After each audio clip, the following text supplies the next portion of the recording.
مولا ان نے لایا یہ بلوز پیس یہ ساڑیاں واڑا ان نے لا کے مولا میرے کو کیا معلوم. اللہ میں اپنے گئے شادیاں تم بھی جاؤ. بیوی کو ادھر کھینچنے گئے ان کو ادھر کھینچ لی ہوا گیا. تو آپ جا کے گھر میں دیکھیں گے معلوم ہے آپ سب کو بیوی کیسا لباس پہنتی ہے. حیا کس کو بولتے ہیں؟ پیٹ دکھائے تو حیا ہے. اوپر سے کٹرا نیچے سے جھاڑا اللہ سرکار نے فرمایا بہت سی ایسی عورتیں ہیں جو کپڑے پہن کر کے ننگی ہیں. ایسی عورتوں کو جنت کی خوشبو نصیب نہیں ہوتی. یہ آپ جس رسول کو مانتے ہیں اور جس رسول کے عشق کے دعوے دار ہیں ان کا عشق ہے. مگر کیا عرض کروں، بال صاحب ان کو دیکھا داڑھی ماشاءاللہ ایک مٹھی اور گٹھا پٹھا سب.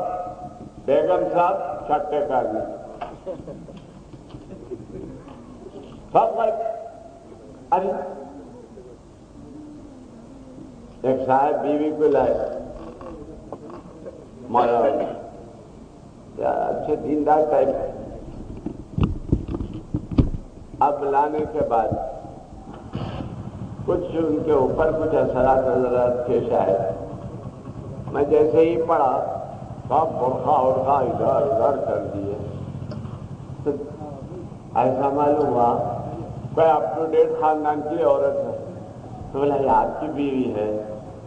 سمجھ گئے؟ بولے ہاں مولانا میری بیوی ہے. میں بولا تو سنتی نہیں. میں بولا ان کے چوڑیاں تم کا ایک نہیں پہن لیتے ایکسچینج. اس کے چوڑیاں تم پہن لو اور تمہاری شیروانی اس کو دے دو. کتنی افسوس کی بات ہے. تو خیر میرے عزیز بھائیوں، رات زیادہ ہو جائے گی اور خیر 1-10 منٹ میں آپ کو چھوڑ دیتا ہوں.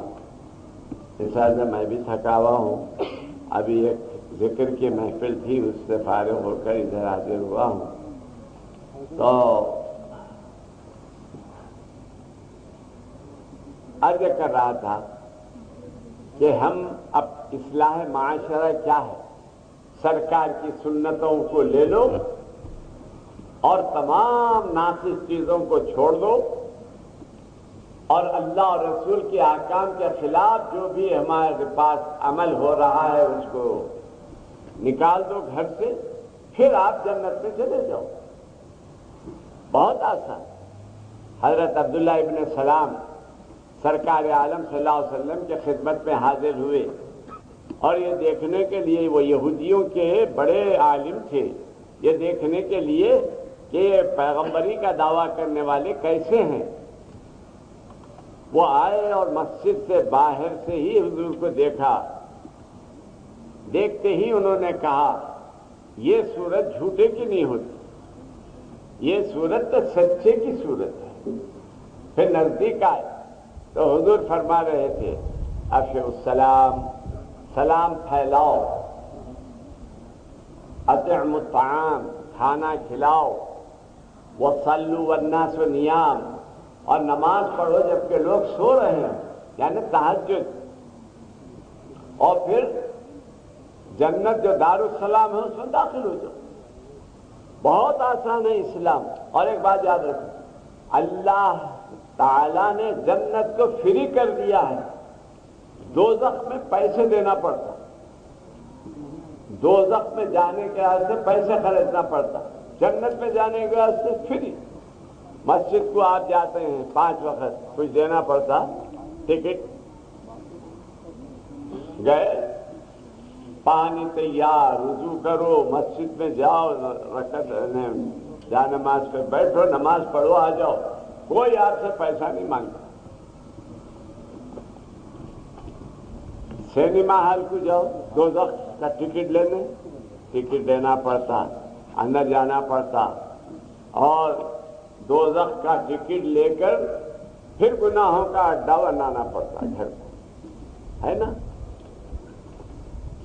شراب پیے تو پیسے خرچ ہوتے نہیں، دوزخ میں جانے کے واسطے پیسے خرچ ہوتے۔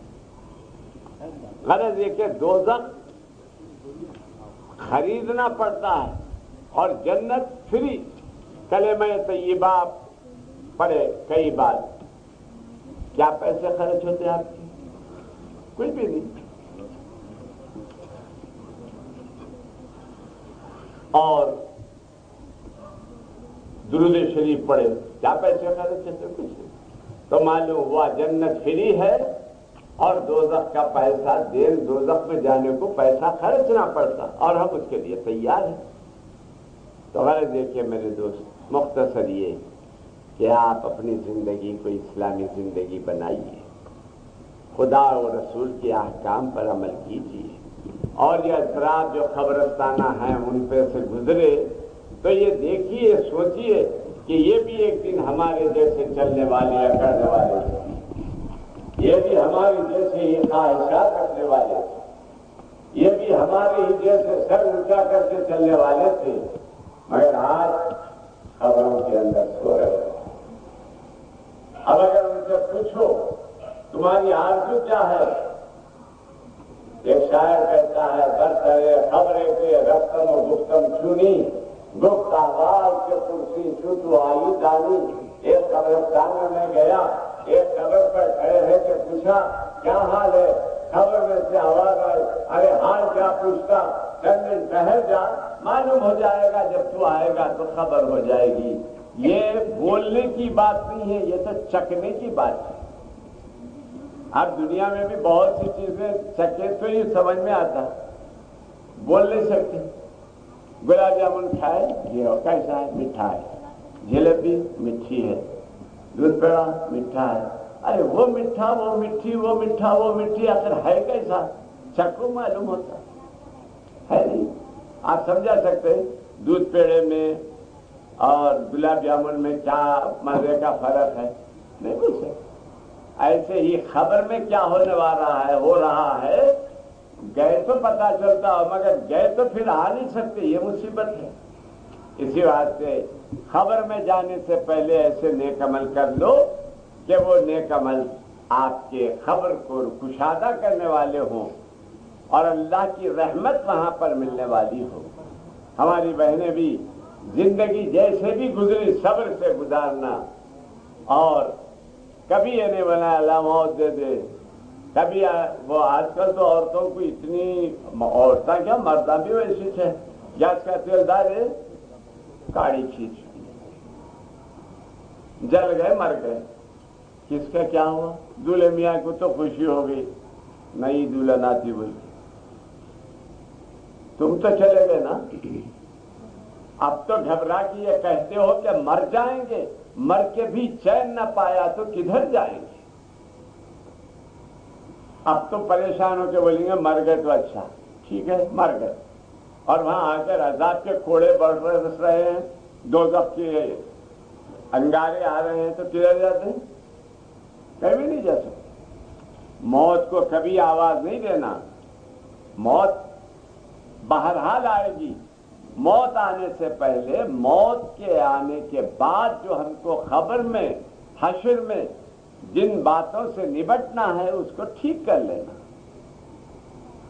کلمے کو درست کر لینا۔ کلمہ پڑھنا نہیں آتا لوگوں کو، لا الہ الا اللہ محمد صاحب، ایک صاحب کو بولا محمد صاحب، ارے محمد الرسول اللہ، محمد رسول اللہ، بہت سمجھا تو ایسا۔ مسجد میں اذان دے رہے تھے ایک صاحب پرگی میں، واشہد ان لا الہ الا اللہ واشہد ان محمد رسول اللہ، واشہد میں بولا کیا ہو رہا ہے یہ؟ خیر نماز پڑھنے کو اتنی دیر میں اندر گیا تو وہ صاحب، اب وہ لوگ بولے مولانا آپ نماز پڑھائیے، خیر اب وہ بول رہے تھے تو میں آگے بڑھ گیا، وہی صاحب آئے اقامت بولنے، میں بولا تم نہیں پڑھنا پیچھے جاؤ، دوسرے صاحب بولے میں بولتا ہوں، میں بولا اچھا بولو، انہوں بھی وہی واشہد ان لا الہ الا اللہ واشہد ان محمد، ارے بولا یار سب کا سب آگے کا ہوا بگڑا ہوا ہے کیا؟ وہ ایک تبلیغی صاحب تھے، انہوں نے کہا مولانا میں پڑھ رہا. میں نے کہا بولو. میں سوچ رہا تھا بینو بھی کیا بولتے کہ کیا ہے کہ مگر وہ صحیح بولے. کلمہ پڑھنا نہ آئے کتنی افسوس کی بات ہے. پھر خبر میں جانے کے بعد کیا تیاری کیے؟ خبر میں جاتے ہی پوچھا جائے گا من ربک، تیرا پالنے والا کون ہے؟ وہ عربی میں پوچھیں گے، انہیں انگلش میڈیم کے ہیں. I don't know please.